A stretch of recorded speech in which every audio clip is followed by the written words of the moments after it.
Argentina, are you having any fun? Argentina, ¿se están divirtiendo?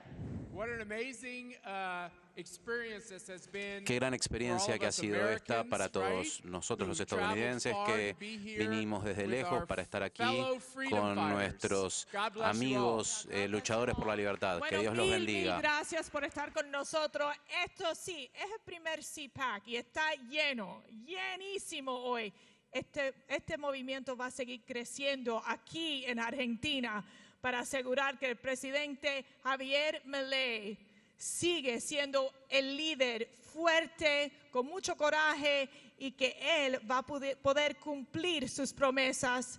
Y es un honor para nosotros poder introducir al león, al hombre poderoso, al hombre inteligente, al economista, el profesor, el personaje de televisión, pero más importante, el presidente de Argentina, Javier Milei. En el marco de la CIPAC Argentina 2024, recibimos al señor presidente de la Nación, doctor Javier Milei.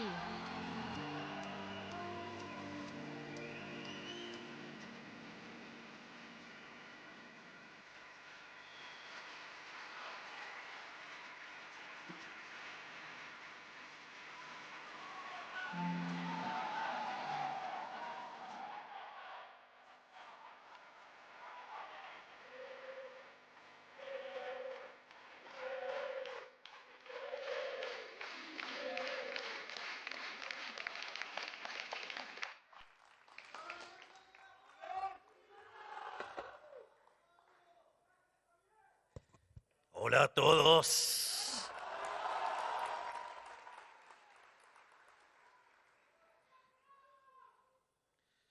Antes que nada, antes de comenzar con el discurso, quiero hacer una reflexión, digamos, sobre la importancia de la tarea enorme que lleva a cabo CIPAC. ¿Y por qué es tan importante este evento? ¿Por qué es tan importante lo que hace CIPAC alrededor del mundo? Para que nos concienticemos de lo importante de la batalla cultural. Una de las cosas que suelo explicar, que es la forma en la cual nosotros miramos esta tarea que tenemos por delante. Son básicamente 3 vías de acción. Está la vía de la gestión, que es la que día a día estamos llevando a cabo y que gracias a este enorme equipo, a este conjunto de profesionales maravillosos, estamos haciendo el mejor gobierno de la historia.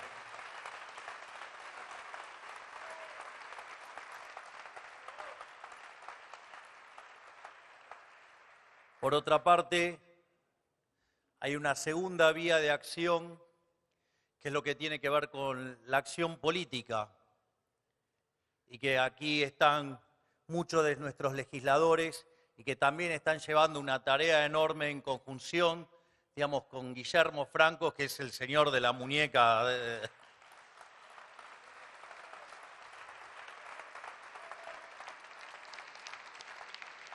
Y sin lugar a dudas el jefe, que logró hacer un partido en 6 meses.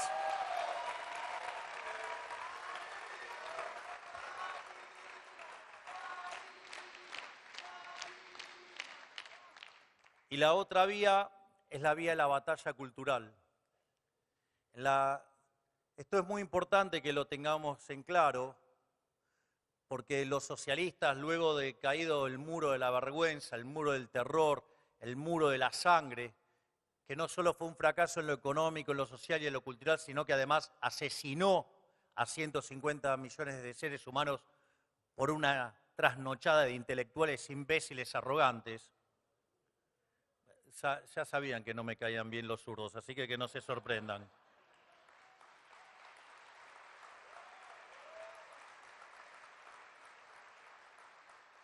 Sin embargo, avanzaron sobre un terreno virgen porque básicamente hubo alguien que se le ocurrió decir que con la caída del muro era el fin de la historia. Nos retiramos del campo de batalla y ellos avanzaron sin ningún tipo de problema. Se nos metieron en las universidades, se metieron en los medios de comunicación, se metieron en la cultura y como no tenían rival ganaron la batalla cultural. Básicamente porque nosotros no la dimos.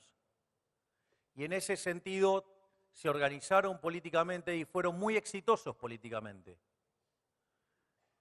Digamos, en Argentina hemos padecido 4 gobiernos kirchneristas, hemos padecido, digamos, en la región, en Chile, por ejemplo, experimentos como los de Lago, como los de Bachelet, como, digamos, los de Boric. En Uruguay, digamos, Pepe Mujica, Tabaré Vázquez. En lo que tiene que ver, por ejemplo, en Paraguay, Lugo, en Bolivia, Evo Morales, en Brasil, digamos, Lula, Dilma Rousseff.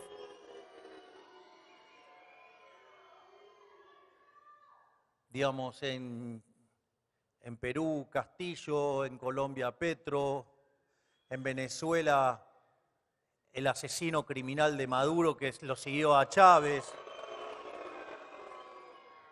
el mentor de toda esta basura, digamos, Fidel Castro y sus secuaces que hoy siguen en el poder.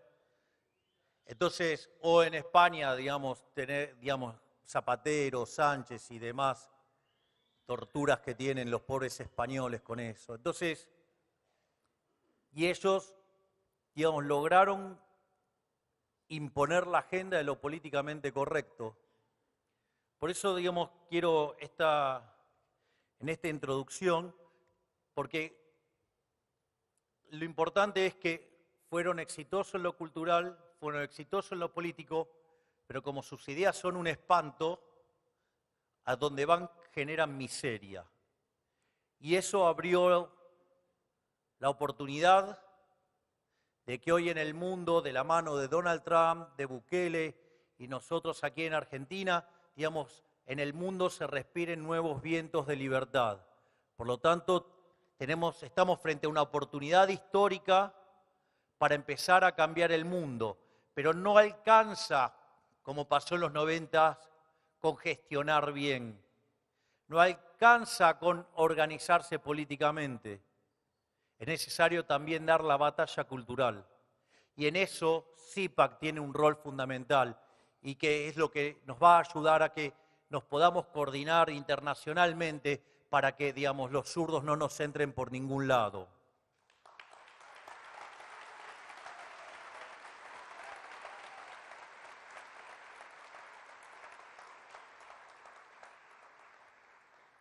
Y es por eso que a estos efectos de esta introducción, yo la quiero hacer con la perashá que se llama Vayetse. Porque básicamente en el comienzo de la perashá encontramos la historia en la cual Jacob sale de la casa de su padre y viaja hacia la sierra de Harán para encontrar luego una pareja y construir las 12 tribus del pueblo hebreo. En la mitad de su viaje nos cuenta la perashá que Jacob frena para descansar y pone piedras únicamente alrededor de su cabeza para protegerlo de las fieras salvajes del lugar. Entonces la pregunta es, ¿acaso no tendría que haber protegido todo su cuerpo? ¿Por qué protegió solamente su cabeza? Esto es lo que quiero que quede claro, esto es lo que tenemos que entender y esto es el rol de la batalla cultural. ¿Por qué solamente protege su cabeza y no el resto del cuerpo? Porque ustedes necesitan proteger su cabeza, necesitan proteger sus ideas. Ustedes tienen que fortalecer sus ideas. Si ustedes fortalecen el cuerpo, pero no fortalecen las ideas, las fieras se los van a comer igual. En cambio, cuando ustedes fortalecen su cabeza, ustedes están prestos y en condiciones de dar la pelea. Y justamente esto es lo que hace CIPAC. Cuida de la cabeza, cuida las ideas, son los guardianes de las ideas y por eso es tan importante. Y esa es la reflexión de la Perashá, que tenemos que cuidar las ideas, porque si no damos la batalla cultural, no importa cuán buenos seamos gestionando, no importa cuán buenos seamos políticamente para poder llegar, porque si la cabeza falla, si falla el espíritu, si falla, digamos, lo que nos motiva y moviliza, no vamos a llegar a ningún lado. La complejidad que tiene la gestión es enorme. Y si ustedes no tienen definido el norte, si ustedes no saben dónde van, es como el dicho ese, el que no sabe lo que busca no entiende lo que encuentra. Entonces nosotros a diario en la gestión nos encontramos con un montón de dificultades y adversidades. Pero lo que marca siempre el norte es nuestra visión. Y eso es lo que tenemos que alimentar nuestra visión, porque en la medida que nosotros fortalezcamos nuestra visión, eso nos va a hacer resilientes, nos va a permitir enfrentar a los zurdos y ganarle en todos los terrenos y terminar de una vez por todas con la basura del socialismo.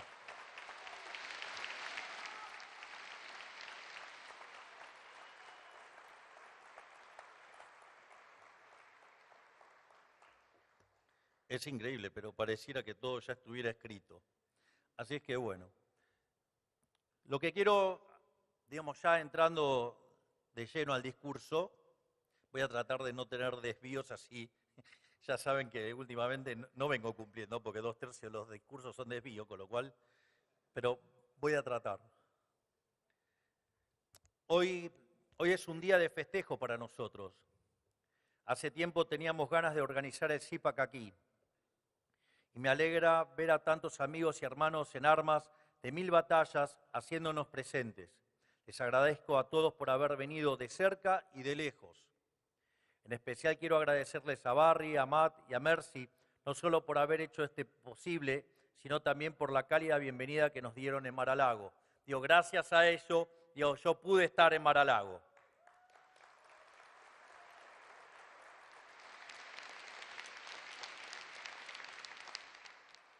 Porque estar juntos nos hace más fuerte. Y vaya que necesitamos esa fortaleza, porque todavía queda mucho camino por recorrer en esta guerra que estamos y seguiremos librando en defensa de nuestras ideas comunes, que son las ideas de la libertad. En pocos días se cumplirá un año desde el momento en que asumimos el mandato en la Argentina. O sea, sí, ya pasó un año. Y quiero proponerles un ejercicio de memoria. Traten de acordarse qué decían todos los supuestos profesionales de la política y también del periodismo ensobrado hace exactamente un año, a días de que empezara nuestro gobierno. Dijeron que no teníamos el volumen político para gobernar, que éramos una organización fácilmente infiltrable, que no nos alcanzaban los diputados, los senadores, que no teníamos gobernadores. Dijeron que no sabíamos de política, que no conocíamos el palacio, que éramos torpes y que no sabríamos negociar. Ok.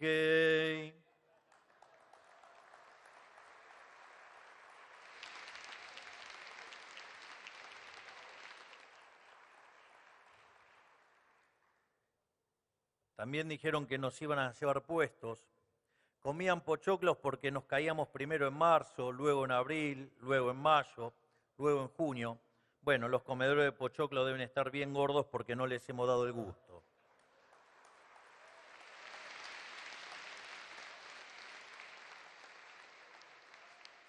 En definitiva, todos daban por hecho que íbamos a fracasar en lo político. Y hoy, los mismos periodistas, politólogos de distinto orden que descontaban que no le íbamos a lograr, hoy reconocen entre dientes, estar sorprendido con el manejo del poder que tiene este gobierno. No solo eso, a 12 meses podemos decir que en todos los frentes de batalla hemos cumplido nuestros objetivos con creces, logrando hitos que exceden incluso lo que nosotros mismos nos propusimos. ¿Creen que es posible lograr lo que hemos logrado sin política? Evidentemente, algo de lo que hacemos funciona.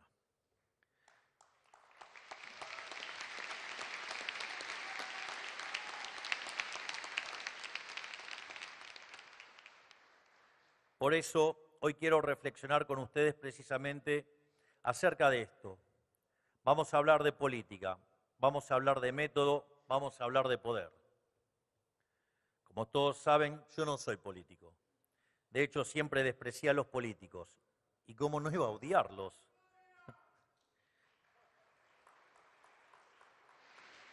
Es más, ¿cómo no iba a odiar al Estado, que es una herramienta de opresión? Alcanza con entender algo de economía y ver lo que hicieron a la Argentina para tener razones de sobra. De un país que nada tenía que envidiarle a las principales potencias del mundo, pasamos a ser una fábrica de miseria. Todo por sostener el modelo de la casta, un régimen de apartheid donde los políticos le roban el fruto de su trabajo a los argentinos de bien para repartirlo entre ellos, sus amigos y sus clientes. En fin, una historia que quienes estamos aquí conocemos bien y no tiene sentido repetir hoy. Este régimen se extendió por 100 años y en ese marco se desarrolló la política profesional. Cientos y miles de dirigentes entrenados en cómo comportarse, cómo negociar, cómo comunicar, cómo hablar a cámara, qué se puede decir y qué no. Y nunca se olviden de meterle la mano en el bolsillo a la gente, ¿no? Digamos que era el rasgo fundamental.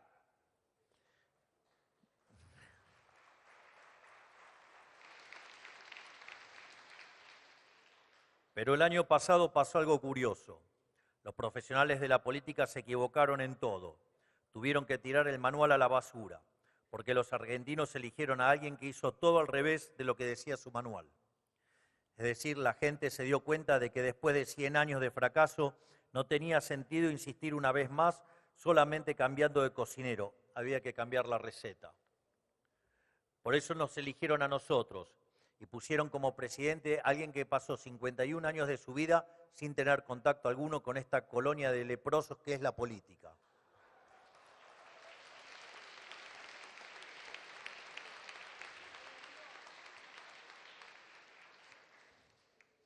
De hecho, yo puse en práctica otro manual, con otras fórmulas, quizás no tan profesionales ni tan políticamente correctas.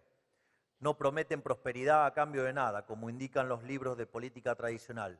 Tampoco son las fórmulas del liberalismo derrotista, que cree que con enfocarse en la economía alcanza para mantener a raya a la izquierda. Mis fórmulas son un poco diferentes. Son producto de la intuición y de una vida de aprendizaje. Son fórmulas que fueron resistidas e incluso ridiculizadas por los profesionales de la política que hoy se hacen los sorprendidos. Por eso es que voy a compartir con ustedes, digamos, lo que vendría a ser nuestro decálogo de cómo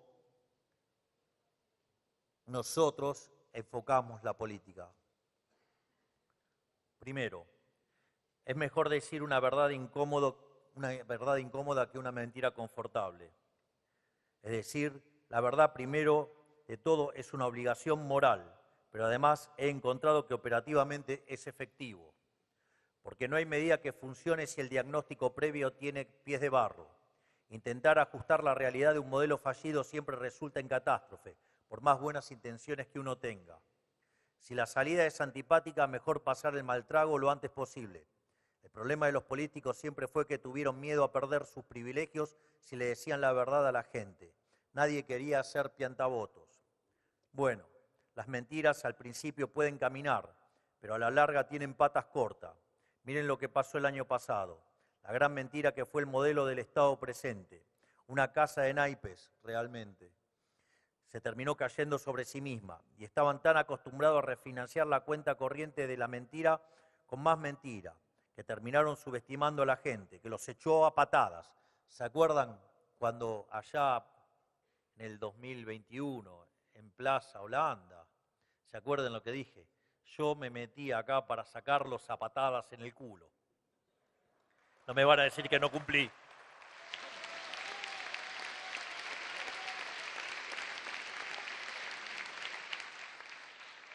Porque en el fondo esta visión de querer esconder la verdad se basa en la premisa de que los políticos subestiman a la gente. Ni más ni menos. Se creen que nosotros somos tontos. Nos tratan como infantes. Es verdaderamente humillante. Por lo tanto, nosotros vamos a seguir diciendo la verdad, por más incómoda que sea. Y eso fue lo que también nos permitió hacer las cosas que hicimos y por eso estamos haciendo el mejor gobierno de la historia.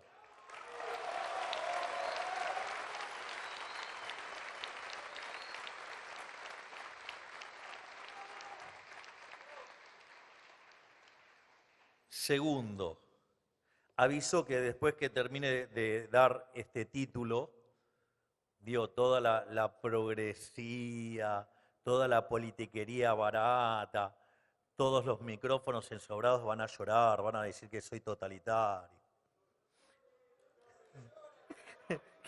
Claro, que lloren. Ya no me importa. Que lloren esos malvados.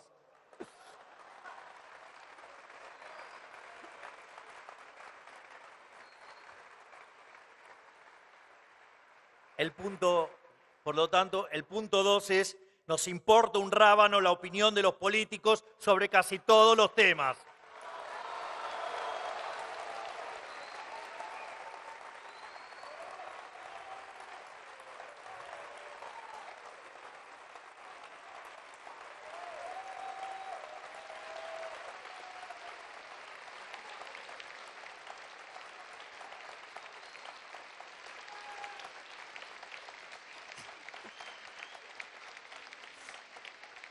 Yo creo que la mejor frase a esa se la puso el queridísimo Daniel Parisini, el gordo Dan.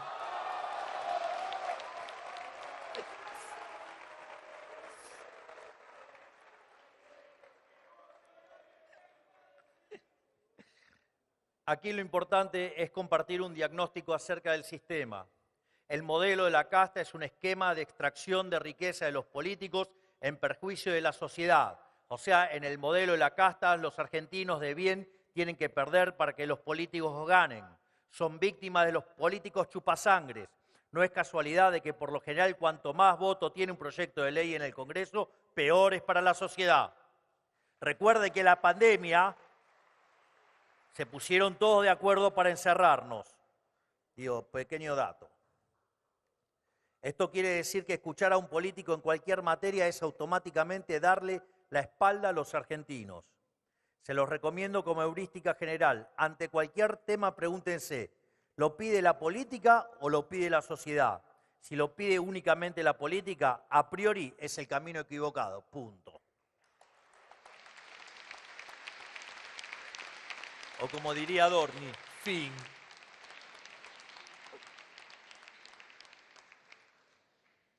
Esto también es importante. Y esto, de hecho, mi equipo puede dar cuenta de esto. Tercero, nunca hay que negociar las ideas para rascar un voto. Nunca hay que negociar las ideas para rascar un voto.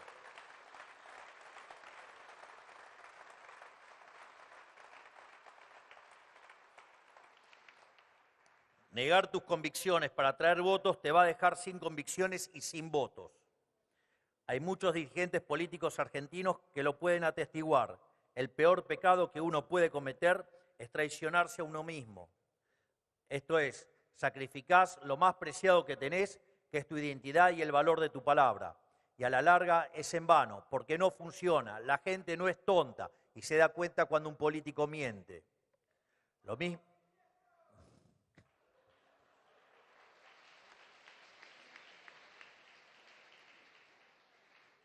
Lo mismo aplica para...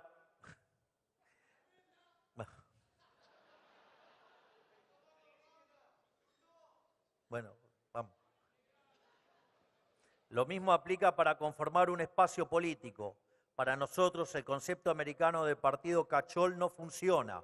No van a encontrar aquí, como en otros partidos, a dirigentes que dicen una cosa, sentados al lado de dirigentes que dicen lo contrario. Sumar por sumar resta, porque en política el todo a veces termina siendo menos que la suma de las partes.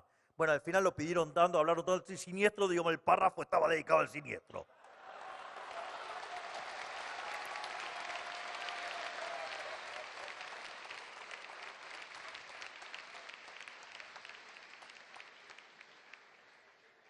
En definitiva, en La Libertad Avanza defendemos de forma cerrada un conjunto innegociable de principios.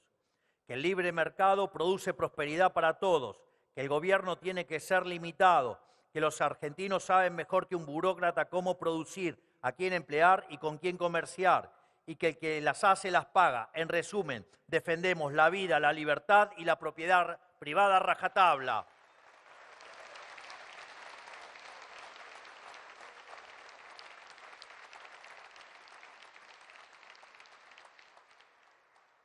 Cualquiera que quiera defender estas ideas espalda con nosotros es bienvenido, sea quien sea, y haya estado donde haya estado, pero las ideas no se negocian.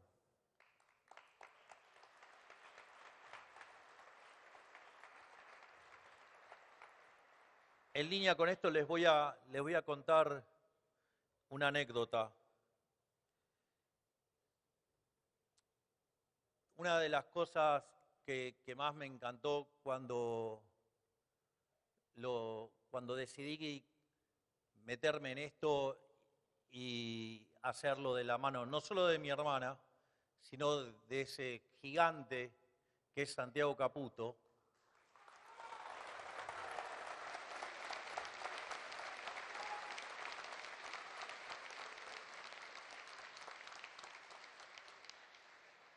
Un momento que eché a mi otro consultor, que era mi consultor antes, que anda diciendo y se la pasa hablando de que era mi asesor y que le puse justamente una patada en el culo porque quería transformarme en otra cosa distinta a la que era yo. Por eso es raro que se ande jactando diciendo de que era mi asesor cuando en realidad fue eyectado porque justamente lo que quería hacer era cambiarme.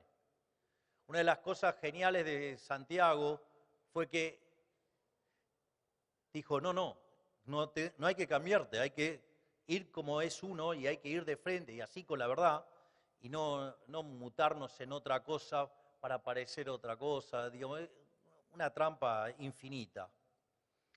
Y eso, digamos, se volvió parte del mecanismo de toma de decisiones. Porque en general los políticos, ¿cómo toman decisiones? Digamos, agarran, toman las encuestas, ven lo que le gusta a la gente y le dicen a la gente lo que quiere escuchar. Y nosotros en realidad no trabajamos de esa manera, porque ese mecanismo es inconsistente, porque cuando ustedes suman cada una de esas partes, el resultado agregado no es consistente, es decir, digamos, da un resultado incoherente. Entonces, en ese criterio nosotros sí miramos encuestas para ver el estado de situación, digamos, de cómo están las cosas, pero nosotros tenemos un norte y entonces es qué necesitamos explicar a la sociedad para poder ir a ese mundo que nosotros planeamos, que consideramos que es mejor. Y en función de eso, así es como nosotros hacemos esta construcción. Y muchas veces, digo, eso no es libre de costo, eso tiene costos. O sea, no es libre de costos. Es decir, hacer lo correcto cuando durante más de 100 años le contaminaron a la gente con estupideces, no es fácil. Y cuando uno lo hace, eso implica costos. Y esos costos se pagan en términos de imagen. Entonces, un día estaba hablando con un periodista, digamos, creo que fue, no sé si fue con Antonio Laje o con Gabriela Danelo, dos grandes periodistas, dos tipos honestos, sinceros, que no andan haciendo trampa, ni operan, ni nada por el estilo, tipos que... Y me dijo, la verdad es que todos los políticos terminan con mala imagen. Entonces ahí, digamos, una de las cosas que yo me di cuenta es que la verdad es que si uno tomar decisiones implica costos, uno va a terminar arruinando la imagen. Y entonces la imagen, digo, esto está muy internalizado adentro del triángulo de hierro y digamos, si eso nosotros se lo transmitimos al equipo, y es que, ok, si vamos a terminar con mala imagen de todos modos, por lo menos hagamos las cosas que están bien. Y eso nos llevó a dar...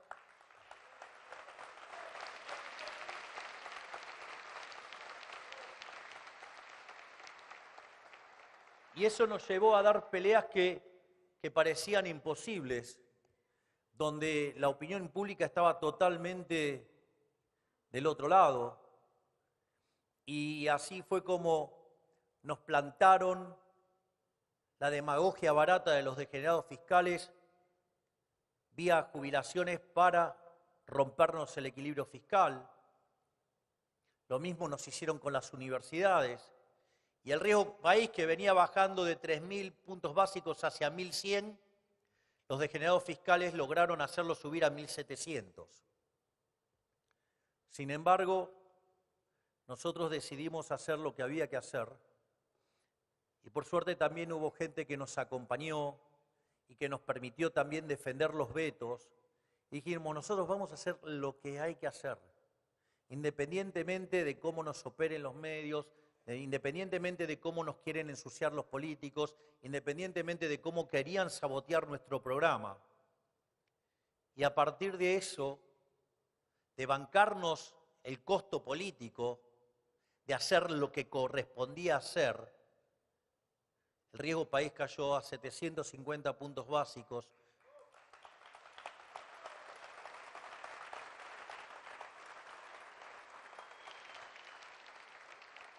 Si ustedes toman el tercer trimestre del año, la economía se expandió al 3,4%, lo cual equivale a una expansión del orden del 14% anual, o si lo quieren tomar desde que se tocó el piso en abril, digamos, la tasa de crecimiento de Argentina viene a un ritmo del 10% anual. Es más, la inflación, que estaba al 54% mensual, la bajamos al 1,2%. El nivel de actividad hoy está por encima del que heredamos en diciembre. Si ustedes se fijan, la economía, cuando tomen la evolución del PBI, sí va a caer, pero esa caída va a estar por debajo del arrastre estadístico que nos dejó el gobierno anterior de 2,8. Entonces, lo que estamos probando es que no solo hemos evitado una hiperinflación, sino que además lo hicimos sin que se pierda nivel de actividad entre puntas, con los salarios medidos en dólares pasando de $300 a $1.100 y habiendo dado contención social y habiendo exterminado la seguridad. Vaya que vale la pena hacer las cosas bien.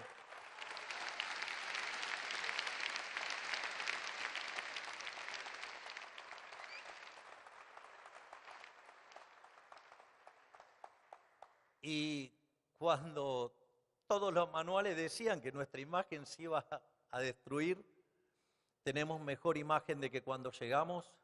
Somos el gobierno que en el primer año tiene el mejor nivel de imagen, el mejor nivel de confianza del consumidor, mejor nivel de confianza en el gobierno, después de haber hecho el ajuste más grande de la historia de la humanidad. Que vengan y hablen los políticos clásicos.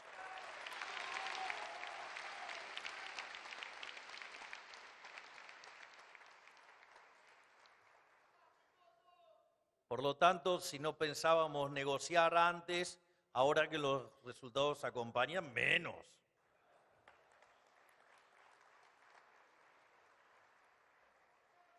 Punto cuarto, y esto también es muy importante. En especial esto lo deberían aprender los liberales de Copetín. Digamos, campeones del onanismo. Estoy elegante hoy, ¿eh? A diferencia de la economía, la política sí es un juego de suma cero. Esto quiere decir que los espacios de poder que no ocupamos nosotros los ocupa el adversario. Es decir, los ocupa la izquierda. Por eso debemos ser decididos y ser prácticos. No hay que tenerle asco a ejercer el poder. Hay que usar las armas del enemigo. Políticamente hablando, no podemos seguir usando mosquetes en la era de los drones. En la batalla cultural, ellos establecieron las reglas y nosotros tenemos no solo que estar a la altura, tenemos que superarlos. Esto es muy importante.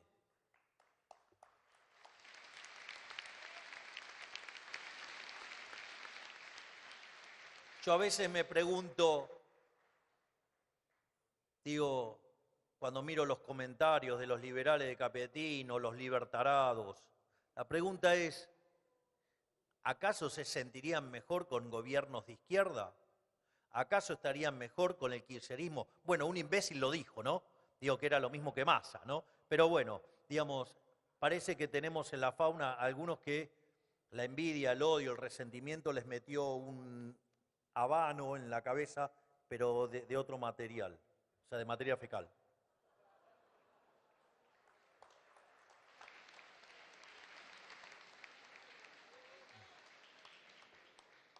Quinto, la única forma de combatir el mal organizado es con el bien organizado.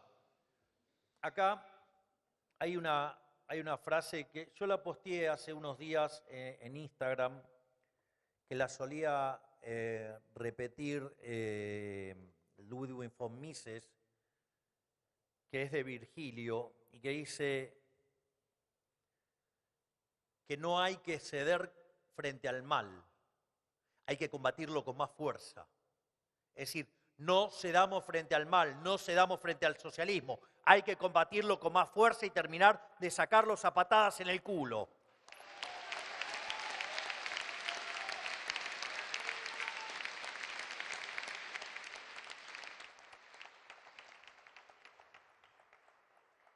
Y aviso que esto es una discusión política, porque si no, no va a faltar el nabo que crea que estoy agrediendo a mi profesor ahora. Porque digo, vieron que son muy... Bueno, al pobre Dan, digamos, lo acusan y lo comparan con terroristas, ¿no? O sea, vean, esto es muy interesante, vean la miserabilidad y lo rastrero y lo mentiroso que son los medios de comunicación. Dan, en una frase que dice recurrentemente, públicamente me comprometo acá que voy a ir al streaming de Dan.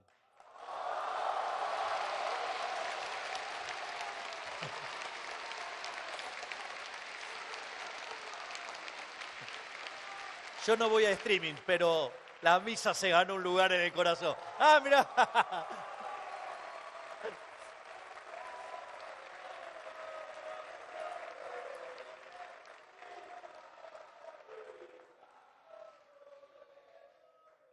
Vean qué interesante, ¿no? La mediocridad y la forma en la cual mienten los medios y lo descarados que son. El gordo Dan, digamos, porque ya digamos, se basta, el gordo Dan, el gordo monstruo. Básicamente, ¿qué es lo que dijo? Nosotros somos el brazo armado del presidente y nosotros tenemos la herramienta, el arma más poderosa que se creó en la historia de la humanidad, y sacó su teléfono celular. Miren la miserabilidad de los medios que agarraron la frase, la cortaron, quitaron lo último, que era la referencia explícita al celular, y empezaron a hablar del brazo armado y empezaron a compararnos con los hijos de remil puta que durante fines de los 60 e inicio de los 70 mataban gente.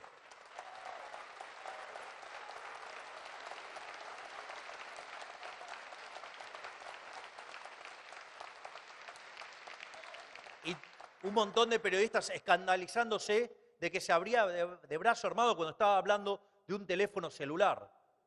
Entonces, bueno, digamos, si fuera solamente sobre él y... Uy, perdón, me equivoqué, bueno.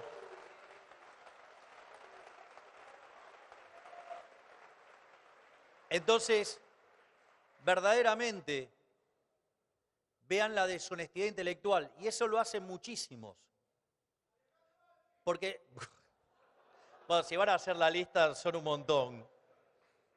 Digamos, pero bueno, el otro día Tinturelli les dio una, casi los condecoró. Así que ahí tienen unos cuantos, digamos, de lo que suelen hacer estas trampas de cortar frases y atacar con una frase incompleta, digo, lo cual es de una deshonestidad intelectual enorme. Pero no lo hacen solamente los periodistas, Digo, también lo hacen muchos profesionales. Digo, que también son parte de la casta y que laburan justamente para los corruptos. Así es que, digamos, solamente los micrófonos ensobrados son una parte del engranaje, porque también están los empresarios prebendarios, están los políticos corruptos, pero también están estos profesionales delincuentes que también juegan, digamos, en favor de algún interés siniestro. Así es que, digamos, ¿cómo? Y bueno, estoy hablando de eso, justamente. Entonces, nada, aviso que esto no es en contra de mi mentor, porque digo, esto es política, esto no es filosofía, ni pensamiento, ni nada. Entonces, política, esto se trata de poder. Poder. Y si no lo tenemos nosotros, los tienen los zurdos de mierda.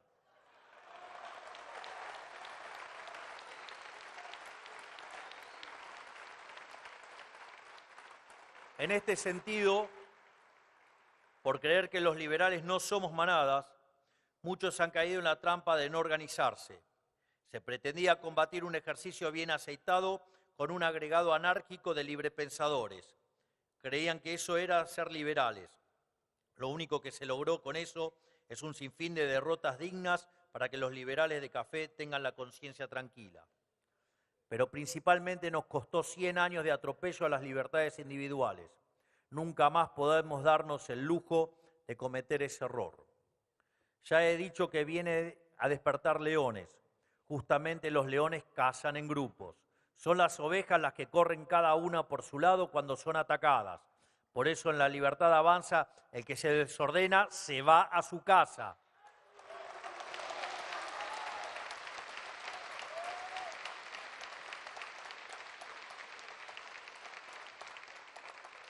O como he dicho en otras oportunidades, Roma no paga traidores.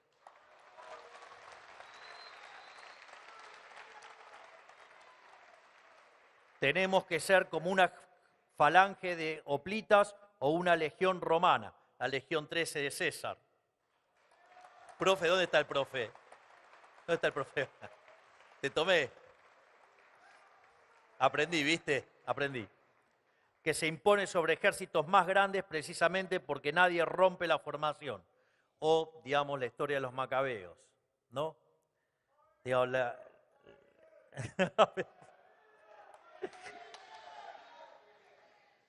Bueno, digamos, estas interrupciones hacen que vuelva el texto y no haga el ejemplo de los macabeos. Las fuerzas en la batalla no dependen de la cantidad de soldados, sino de las fuerzas que vienen del cielo.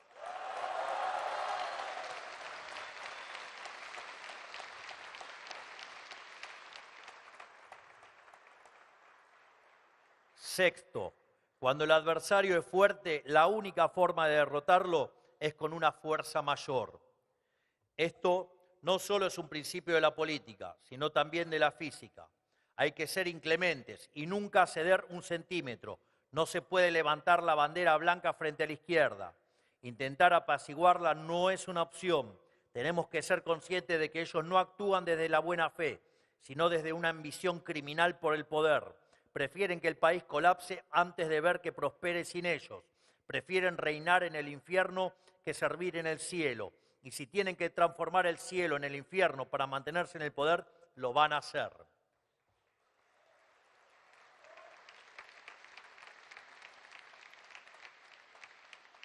Por eso, no hay lugar a quienes reclaman consenso, formas y buenos modales. Las formas son medios, se las evalúa según su efectividad para alcanzar determinados fines. Y hoy, someternos a la exigencia de las formas es levantar una bandera blanca frente a un enemigo inclemente. El fuego se combate con fuego. Y si nos acusan de violentos, les recuerdo que nosotros somos la reacción a 100 años de atropello.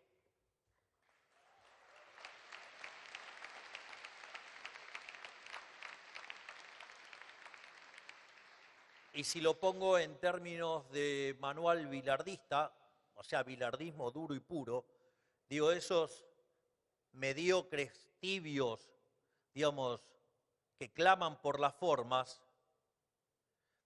digamos, parece que fueron muy opositores al kirchnerismo, pero perdieron siempre. Por lo tanto, menos palabras y más resultados. Nosotros tenemos resultados. Y no te gustan las formas, pero de vuelta. ¿A ustedes creen que si viene alguien y les pone una pistola en la cabeza, le van a decir, no, bueno, mire, entiende que esto no se hace? Cuando terminaron de la primera frase, quedaron con un agujero en la cabeza. Entonces,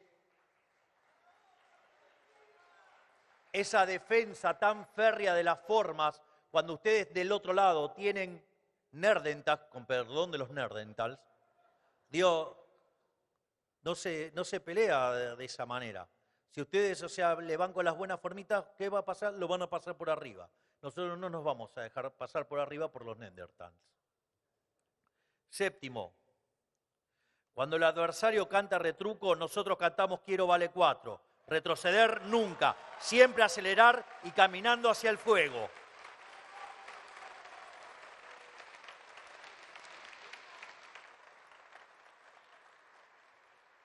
La mejor defensa es siempre un buen ataque. Cuando nos estamos defendiendo perdemos la iniciativa, perdemos la agilidad y estamos aceptando los términos de discusión deshonestos del enemigo. Pero no somos los que tenemos que darles explicaciones a ellos. ¿Cómo vamos a hacerlo si los responsables de ese desastre y de haber hundido al país en el sexto subsuelo son precisamente ellos? Además, si cedemos, ellos lo percibirán como una señal de debilidad. Nos hemos dado cuenta rápidamente de que su estrategia se basa en la amenaza y la intimidación. Por eso siempre que recibimos un golpe hay que subir la apuesta y responder con 3.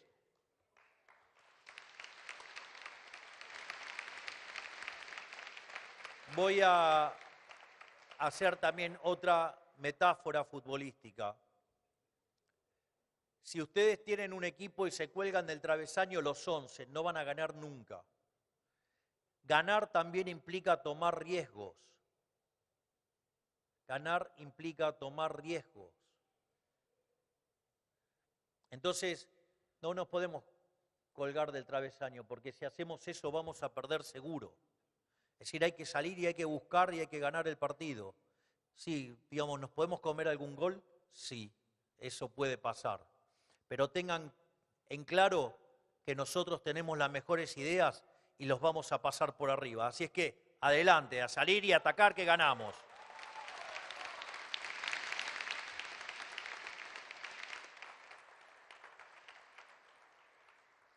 Octavo, dar la batalla cultural desde el poder no solo es recomendable, sino que es una obligación. Ellos ya ocupan todos los lugares de influencia, pero nosotros también ya empezamos a ganarnos algunos espacios. Por eso debemos aprovecharlos, porque las ideas lamentablemente no ganan por mérito propio, deben ser promovidas activamente.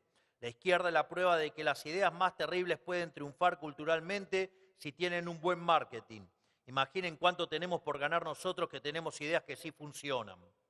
Por eso dedicamos tiempo y esfuerzo no solo a solucionar la hecatombe económica que nos dejaron, también vamos a asegurarnos de que las ideas que arruinaron no jueguen solas en la arena pública. Por eso, de vuelta, valoremos espacios como CIPAC, porque es el lugar para venir y seguir alimentándonos entre nosotros para hacer crecer las ideas y para tener, digamos, una experiencia de cómo enfrentar a este enemigo tan bien organizado. Noveno, la única forma de combatir al socialismo es desde la derecha. El extremo centro, sus posiciones y sus herramientas son siempre y en todo lugar funcionales a la izquierda criminal. Es decir, todos aquellos tibios que quieren ir por el medio, lo único que hacen es regalarle terreno a la izquierda, y a la izquierda no se le puede dar un milímetro.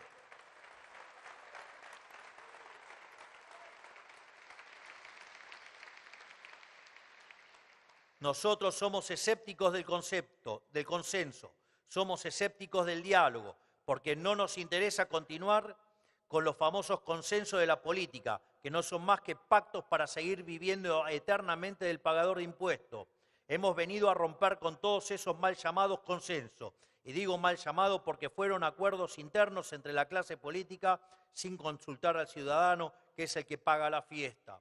Porque no olvidemos nunca que lo que ellos llaman consenso es el consenso entre ellos, entre quienes quieren mantener el statu quo de privilegios para los políticos. Y porque además no puede haber consenso entre el bien y el mal. No puede haber consenso entre el bien y el mal. No puede haber consenso entre lo moral y lo inmoral.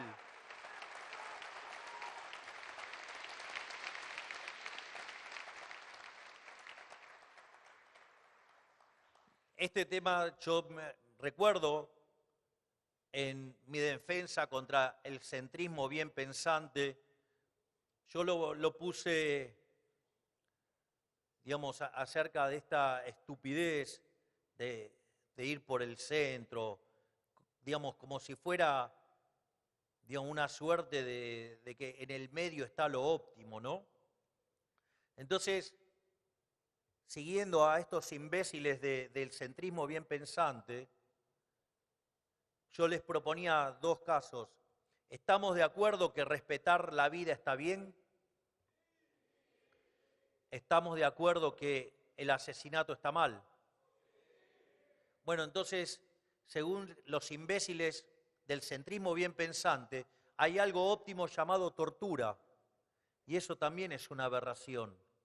Por lo tanto, cuando uno, digamos, pone en la mesa los valores morales, está claro lo que está bien, está claro lo que está mal, y con el mal no se tranza.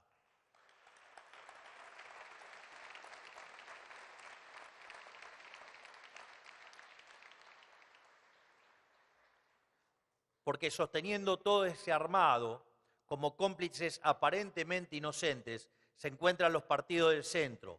Ellos son la oposición controlada de la izquierda, siempre dispuestos a ser los garantes de sus reformas. Son quienes la legitiman desde su postura de conciliación y moderación. Son quienes se presentan como el justo medio entre los extremos peligrosos, pero siempre son los primeros en apoyar el aborto, el ambientalismo radical, el feminismo radical y todas las agendas del socialismo globalista. Son los que nos acusan a nosotros de supuesta intolerancia, mientras coexisten y hasta comparten agenda reivindicando, digamos, a las dictaduras comunistas asesinas, por ejemplo, la de Castro o al dictador Maduro.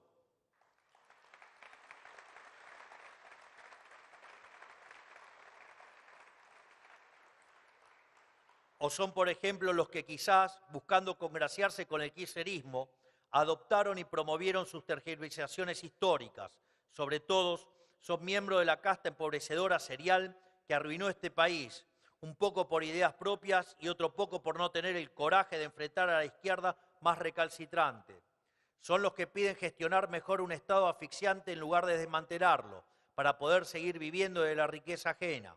Son los obsesionados con las formas y la tolerancia, porque levantar la voz es para ellos peor que la violación sistemática de nuestros derechos fundamentales. Y lo voy a repetir porque me tienen podrido, por no decir las pelotas por el piso. Son los obsesionados con las formas y la tolerancia, porque levantar la voz es para ellos peor que la violación sistemática de nuestros derechos fundamentales.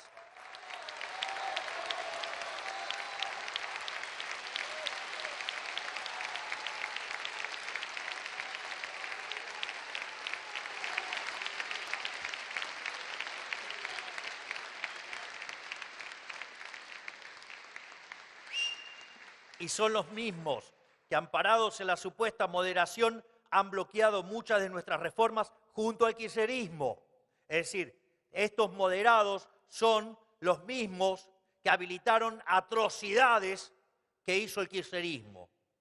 Lo que quiero decir con esto es que más allá de cuestiones estéticas y aspectos superficiales, a la larga el extremo centro se manifiesta como lo que es, funcional a la izquierda criminal.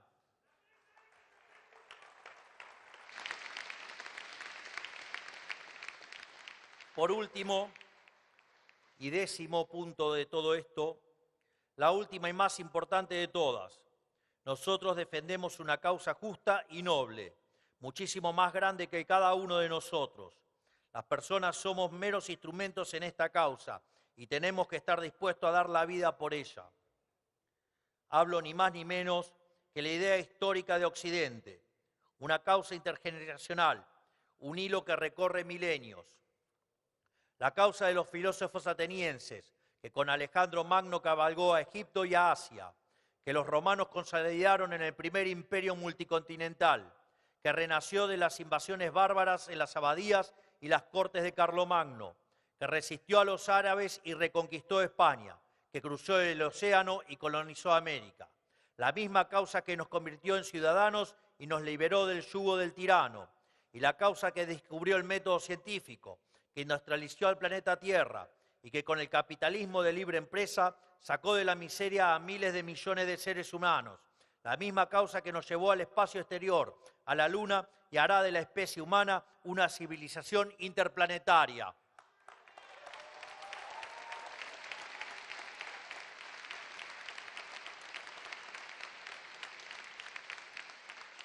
En definitiva, hablo de la gran gesta civilizatoria que es Occidente, una causa de honor, de coraje, de mérito y de búsqueda implacable de la verdad. Esa es nuestra causa, esa es la línea histórica que venimos a restaurar. Por eso cuando digo que la fuerza del cielo nos acompaña, no se trata de una superstición, se trata de la verdad histórica, de reconocernos y mantenernos en el sendero del bien. Defender una causa es un valor demasiado trascendente para la comprensión del político promedio. Ellos están acostumbrados a defender únicamente su interés material, su beneficio inmediato. No tienen una noción de lo verdadero ni una noción de lo bueno. Si comprendemos el profundo valor de aquello por lo que luchamos, si comprendemos el tamaño de la causa que defendemos, comprendemos también otra cosa. Para estar a la altura de lo que la causa exige, necesitamos dejar nuestras aspiraciones personales de lado. No hay lugar para ambiciones personales, no hay lugar para mezquindades, no hay lugar para el yo. Si quieren pensar en la propia, váyanse a su casa. Lo que está en juego es demasiado grande para quienes nos han probado su fe.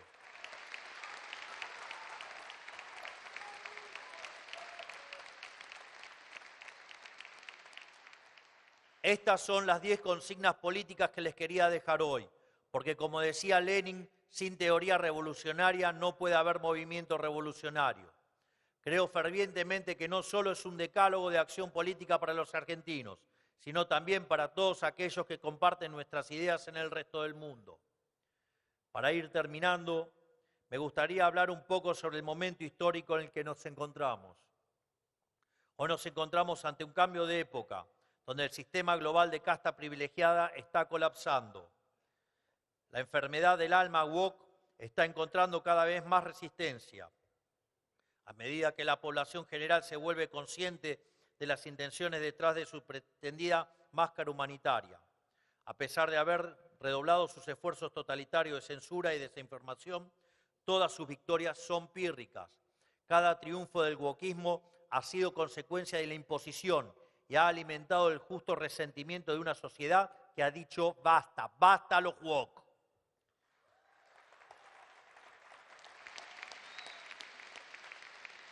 Esa sociedad se encuentra actualmente en búsqueda de representatividad. Necesita líderes que marquen el camino y somos nosotros quienes debemos tomar la batuta. No podemos dejar nuestro destino en manos del socialismo ni del extremo centro tibio y cómplice. Si nos ha tocado a nosotros semejante responsabilidad, debemos hacernos cargo y para eso debemos estar juntos, estableciendo canales de cooperación a lo largo y a lo ancho del mundo. Podríamos llamarnos una internacional derechista, es decir, una red de asistencia mutua integrada por todos aquellos interesados en difundir por el mundo las ideas de la libertad, retomando la idea de que el mal organizado se vence mediante la organización de los buenos. Debemos trazar los lazos fuertes entre nuestros países. Ante los atropellos del socialismo debemos contestar todos juntos y con convicción. Digo, porque ellos están organizados, Así es que, digamos, vayan a exponer afuera y van a ver lo bien orquestado que tienen todo. Es nuestro deber moral defender el legado de nuestra civilización occidental y debemos encararlo con grandeza. Hoy el mundo está ante un cambio de época. Creo que a esta altura hay pocos que lo nieguen. Nosotros, todos los que estamos aquí, jugamos un papel importante en ese cambio de época. Quizás de una forma que hace 10 años ninguno acá imaginaba, dígamelo a mí. Sobre todo quienes somos argentinos, que estamos protagonizando una verdadera revolución. Estamos siendo vanguardia en cómo se hace política, en cómo se gobierna, en cómo se maneja la economía de un país. De hecho, tenemos al mejor ministro de Economía del mundo. Gracias, Toto.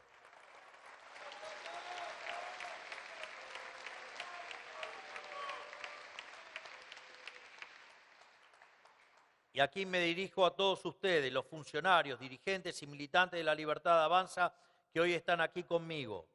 Detengámonos un segundo a ponderar lo que estamos haciendo. uno por uno. Estamos resolviendo problemas que en la Argentina estuvieron debajo de la alfombra por décadas. Incluso problemas que el mundo libre poco se animan a abordar, como el tema del déficit fiscal. Solo 5 países del mundo están arriba en la línea financiera. La Argentina es uno de ellos.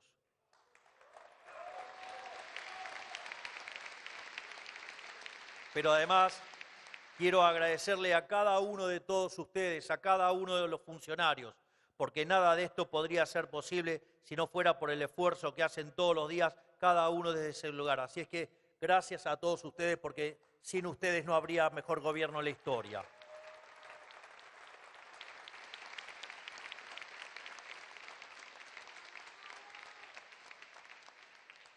Por otra parte, dicen que la política es el arte de lo posible.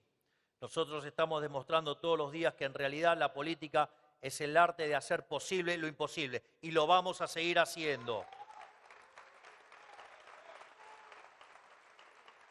Porque decían que era imposible ajustar el gasto público en un punto del PBI.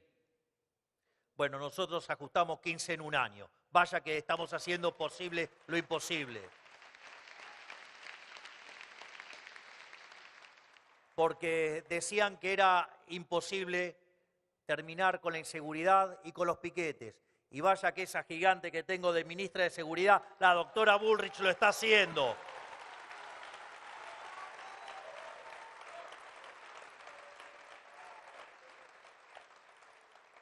Y así podría seguir enunciando cada una de las maravillas que hace cada uno de los ministros, pero no me puedo estar spoileando todo de lo que voy a estar hablando el 10. Así que, por favor, guarden un poquito.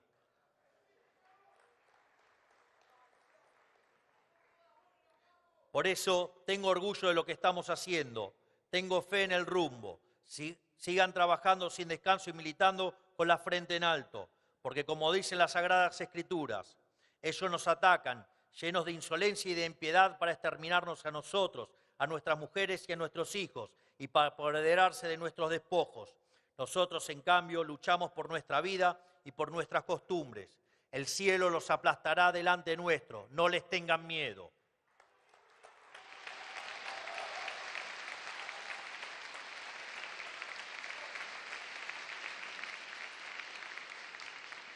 El mundo ha sido sumergido en una oscuridad profunda y exige a gritos ser iluminado. Y nosotros podemos y debemos echar esa luz. La Argentina puede ser un faro para el mundo, un faro de faros. Podemos ser ejemplo para un occidente que necesita desesperadamente reencontrarse con las ideas de la libertad.